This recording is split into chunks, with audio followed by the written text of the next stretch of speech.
የቻለች ያለችው ማለት ነው ያም ሲናገራት ያም ሲሳለቅባት ያም ሲሰድባት እየቻለች ያለችው ምንድነው አብርሃምን አለማጣት ዛሬ በጣም የሚገርምና አንኳር የሆኑ ነገሮችን ነው ምነግራችሁ ማለት ነው ዛሬ እንግዲህ የተፈጠረውን በሄርሜላና በአብርሽ በሩታ መሃል ከባድ ነገሮች ተፈጥሯል ተብሏል እንግዲህ ሁሉንም አንኳር የሆኑ ነገሮችን እነግራችኋለሁ ማለት ነው ቤተሰቦቼ እኔ ፍቅሮቼ እኔ ማሮች እኔ ሁሌ እናንተ መለመን አለብኝ እንዲ ላይክ አርጉ ሰብስክራይብ አርጉ ይያልኩኝ ለምንድን ነው እናንተ 50 ሺህ እንኳን ትጂ ዛፊቱ አንቺ ጀግና ነሽ ይያላችሁ አንድ 50 ሺህ እንኳን ብታረጉና አንድ ላይ እንኳን ኬክ ብንቆርስ ምን አለበት እኔ ኬክ መቁረስ አያምረኝም እንደማንኛውም ሰው 50 ሺህ ገብቼ እንዴ ማልቀስ አለብኝ እንዴ ሆናችሁ ነው ለማንኛውም ይሄን ቪዲዮ ላይክ ሼር ሰብስክራይብ አርጉ እሺ እና ቤተሰቦቼ ያው ምነግራችሁ ነገር ትላንትና በአብርሽና በሄርሜላ መሃል አሪፍ ነገር ነበረ በጣም ቆንጆ ምሽት ነበረ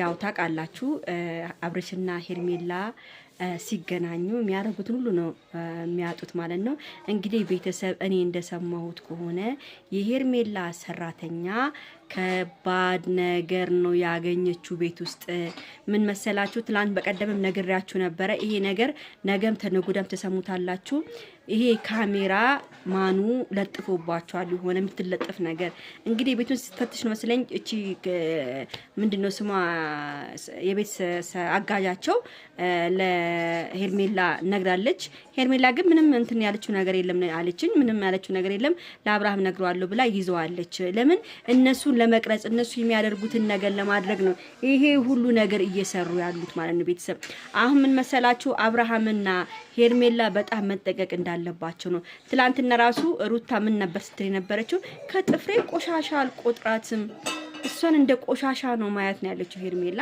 ማለት ነው እንደዚህ አይነት ንግግር መናገር የለባትም እንደ ቆሻሻ ማየት እንደ ጥፍር ቆሻሻ ማየት የለባትም ማለት ነው እንደዚህ አይባልም ሄርሜላ አንድ ቀን የሩታን ስም ጠርታ እንደ ቆሻሻ ነው ማያት እንደዚህ ነው ብላ ተናግራም አታውቅም አይደለ ስለዚህ በቃ አሁን አንድ ሰዎች አብርሃም ወደ ሩታ ይመለሳል ምናምን ይያላችሁ ብዙዎቻችሁ ለኔ እየጻፋችሁልኝ ነው እየላካችሁልኝ ነው ግን ምንም የሚመለስ ነገር የለም እንደ ይሄን ያህል ፍቅር ይሄን ያህል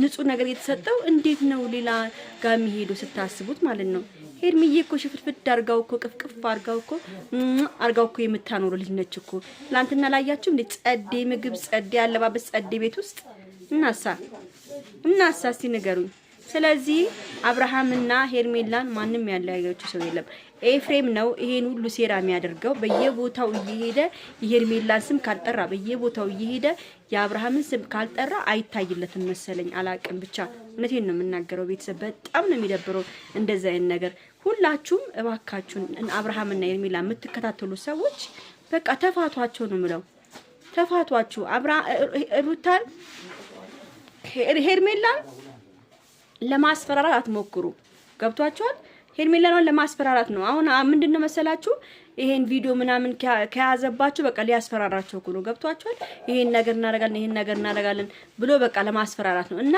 ይሄ ሁሉ በየቦታው እየሄደች እሷ ራሱ ሩታ ራሱ በየቦታው እየሄደች ይቅርታ የምትሉ ያኔ የት ነበረች እንዴ ያኔ ሲለምናት ያኔ ሴትነት በቃ ምን ብዬ ልንገራችሁ ያኔ አብርሃም ማለት እንደምን ልበላችሁ ሲለምናት የነበረው ያኔ ነበረች ሩታ አሁን ይቅርታ እያለች ለምን ትዞራለች ለምን ያኔ ምን እየሰራች ነበር አሁን የሴትነት ክብሯን ዝቅ አድርጋ ለሱ ይቅርታ ምትሉ ለአብርሃም ራሱ ይቅርታ እያለች ምትዞሩ ለምንድን ነው ሴትነቷን ዝቅ የምታደርገው በቃ ትተው ልጇን ኮረታ ሳየው ከዚህ በኋላ አብርሃምን መጠጋትም የለባትም በቃ እውነቴን ነው የምናገረው አብርሃም ሩታ ሄርሜላ በጣም ነው የምታፈቀው በቃ የራሷ ለማድረግ አንድ ማንንም ሴት እንዳያፈልግም ሄርሜላ ማለት ነው ስለዚህ የራሷን ለማድረግ ስለምትፈልግ ነው ይሄ ሁሉ ነገር የቻለች ያለችው ማለት ነው ያም ሲናገራት ያም ሲሳለቅባት ያም ሲሰድባት እየቻለች ያለችው ምንድነው አብርሃምን አለማጣት ፈልጋ ነው የአብርሃም ቤተሰቦች ደግሞ ተቀብለዋል አሁን እኔ ምለው እርጉዝ ነች አይደለ እርጉዝ ስለሆነች ግዴታ ምንድነው አብርሃም ለሄርሚ ቤተሰብ ሽማግሌ መላክ አለበት በስነ ስርዓት በአግባቡ ሄርሚም ደስ እንዲላት ሽማግሌ ልኮ እርግዝናዋ ሳይገፋ ሆዷ ሳይገፋ ሽማግሌ ልኮ ሁሉን ነገር ቢያስተካክል ጥሩ ይመስለኛል። ገብቷችኋል? እና ዝም ብሎ ባይሆን ጥሩ ይመስለኛል። ማንም ሁሉም ሰው ደስ እንዲለው ይሄን ነገር ቢያደርግ አብርሃም እኔ በጣም ነው ደስ የሚለኝ። እንግዲህ ጋሽዬም የጋሽዬ ባለቤትም የአብርሽ እናት እንግዲህ ሄርሚዬን ማነች ሄርሜላን መታወቅ እንፈልጋለን፣ ልጃችንን ያረጋጋችው ሄርሜላን መታወቅ እንፈልጋለን፣ እንድትመጣ እንፈልጋለን ብሏል። እንግዲህ አብርሃምና ሄርሜላ እንግዲህ በቅርቡ ቡታጅራ ይገባሉ ማለት ነው። እና አቤልም አሪፍ ነገሮችን እያዘጋጁ ነው። ሽምግልና የሚላካል ኢንሻአላህ ከእግዚአብሔር ጋር መላኩ አይቀርም። ቤተሰቦቹም አስታውቀን አምጣት ብሏል። ሁሉን ነገር እንወቅ። እንደዚህ አረጋግታ ያዘችልንን ልጃችንን እኛ ራስ ተዋውቀን በስነ ስርዓቱ በአግባቡ ብሏል። እንግዲህ ጋሽዬም እንደሰማው ከሆነ ማለት ነው ጋሽዬም ይሄን ነገር ስለሚፈልጉ አንደኛውን አብርሃም ሽማግሌ ከላከ በኋላ የቤተሰብ ትውውቅ ካደረገ በኋላ ሁሉም ነገር ይስተካከላል። የሄርሚዬም መጨረሻውም የሱም ያምራል። እግዚአብሔር መጨረሻቸውን ያሳምር ነው። ለምን ምርጥ ልጆች ስለሆኑ ይገባቸዋል። እውነቴን ነው የምናገረው። በቃ አብርሃም በጣም ምስኪን የዋህ ነው። እሱ ሰላምን ስለሚፈልግ ነው ሩታ ጋር የሄደው። በቀደምም እናንተ ለምን ሄደ ምናምን ያላችሁ ሰላም ስለሚፈልግ ብቻ ነው። እሱ ጸባ አይፈልግም። በቃ ሰላምን ነው የሚፈልገው። ለዛ ብሎ ነው እንጂ ምንም ነገር ፈልጎ አይደለም አብርሃም ማለት ነው።